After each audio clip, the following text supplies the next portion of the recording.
Sometimes I start a day thinking it's going to go a particular direction. It ends up in a completely different space. 2 weeks ago, we saw 3 seals when we were on a visit to the beach. So that was lovely. I think I was probably a little bit more interested in seeing the seals in the sea than the young person was. And I know that staff have commented that they found that a valuable space as well. Just the permission to be open and transparent about some of the challenges in the role, but also some of the positive elements of the role as well.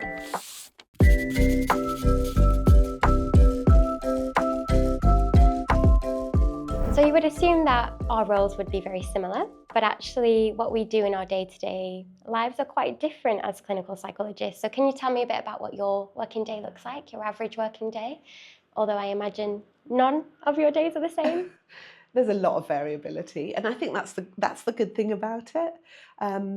Sometimes I start a day thinking it's going to go a particular direction. It ends up in a completely different space because you're responding to psychological needs as they emerge, and that's a really nice thing about it. You're doing quite live work, and it might be with the staff teams. It might be with the therapy teams, it might be with the young people, it might be with the coaches and the young people together.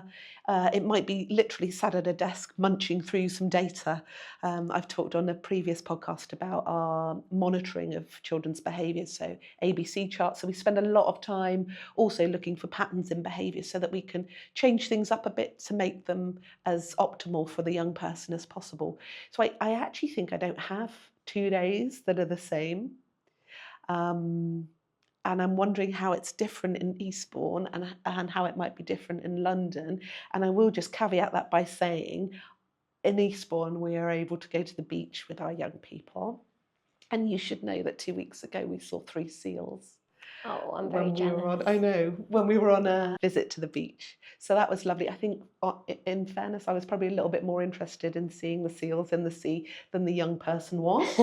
But they were also intrigued, and it was a lovely part of the day, a very special moment to share, because I don't think I've seen seals that visibly before, and to share that with a young person and to get excited a bit together. And then my excitement lasted that little bit longer, and I'm here telling you about it 3 weeks later, but I doubt that's possible in London. Yeah, unfortunately we don't have access to any beaches. So yeah, my working day again is quite varied. I really enjoy working with networks, so a big part of what I do is building relationships with social workers, families, and thinking collectively about how we can support a young person. But also obviously we have direct therapeutic sessions, so I meet with some young people at their school just because we feel that that is a better space for them. But we also do sessions in the home, and we sometimes hire therapy rooms as well if we feel it's beneficial for a young person to be off-site, away from home, where they've got a kind of protected space to talk about some of their experiences. I'm very keen to try and get involved in some research, so I'm currently pushing that at the moment. And I'm also very keen to continue doing various different assessments. So I have a particular interest in supporting young people with autism and ADHD, so I deliver those particular assessments for young people. I also deliver cognitive assessments to explore somebody's cognitive strengths and areas of need. And that's a real kind of fun part of the job, I feel. In addition to that, I deliver some workshops and training. We already have a really wonderful and incredible training team. So I try and complement some of what they're doing, offering kind of bespoke sessions around what may be coming up for staff. And following on from that, I also deliver reflective practice to the teams as well, which I think is really, really important in this line of work. And I know that the staff have commented that they found that a valuable space as well. Just the permission to be open and transparent about some of the challenges in the role, but also some of the positive elements of the role as well. Yeah.